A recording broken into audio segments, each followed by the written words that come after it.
বিদেশি মাছের অত্যাচারে হুমকির মুখে পড়েছে দেশি মাছ। একদিকে যেমন চলছে ভয়ঙ্কর সাকার মাছের তাণ্ডব, অন্যদিকে নতুন করে হামলা চালিয়েছে কুমির মাছ। আর এই তালিকা থেকে বাদ পড়েনি পিরানহার মতো রাক্ষসে মাছের নামও। বাংলাদেশে এই মাছগুলোকে পুরোপুরি নিষিদ্ধ করা হলেও নদীগুলোতে এদের দাপটে দিশেহারা দেশীয় মাছ। দাবি করা হচ্ছে শত শত প্রজাতির দেশীয় মাছ হারিয়ে যেতে বসেছে বিদেশি মাছের অত্যাচারে। কিন্তু কিভাবে এই বিদেশি মাছ আজ রাজত্ব করছে দেশের নদীগুলোতে, এমন প্রশ্ন হয়তো উকি দিচ্ছে অনেকের মনেই। আর এই প্রশ্নকে ঘিরে আমাদের আজকের এই বিশেষ আয়োজন।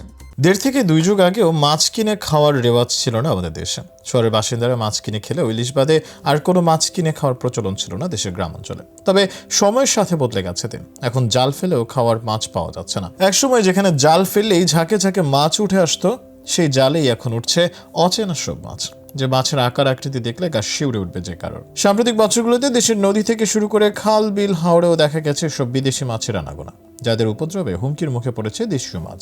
দেশীয় মাছ হারিয়ে যাওয়ার পেছনে অবৈধভাবে কারেন্ট জালের ব্যবহার, প্রাকৃতিক বিপর্যয় সহ আরও একাধিক কারণকে দায়ী করা হলেও নতুন কারণ হিসেবে দাবি করা হচ্ছে বিদেশি রাক্ষসী মাছকে। গত কয়েক বছরে ব্যাপক হারে জেলেদের জালে আটকা পড়ছে ক্ষতিকর সাকার ফিশ।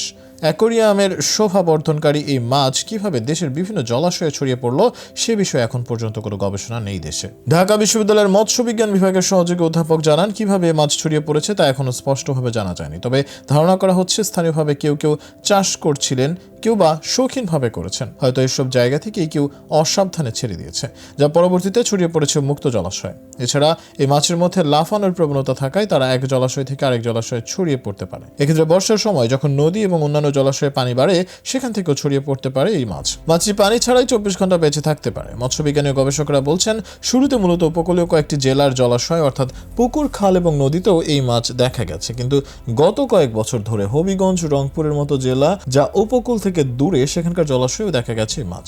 স্থানীয় হাটবাজারে অন্যান্য মাছের সাথে বিভিন্ন সময় সাকার ফিশ দেখা যায়। মৎস্য গবেষণা ইনস্টিটিউট বলছে, অনেক সময় মাছ চাষিরা অভিযোগ করেন যে তাদের ঘিরে চাষের মাছ খেয়ে ফেলছে এই মাছ, যে কারণে তাদের উদ্বেগের কথা স্থানীয় পর্যায়ে তারা জানিয়েছেন। অনেক সময় একসময় অ্যাকোরিয়ামে মাছ চাষ করা হলেও বড় হওয়ার পর সেগুলো ছেড়ে দেওয়া হয় ডোবা, পুকুর কিংবা আশেপাশের খালবিলগুলোতে। আর সেখান থেকে এই মাছের বংশবৃদ্ধির মাধ্যমে ছড়িয়ে পড়ে নদীগুলোতে।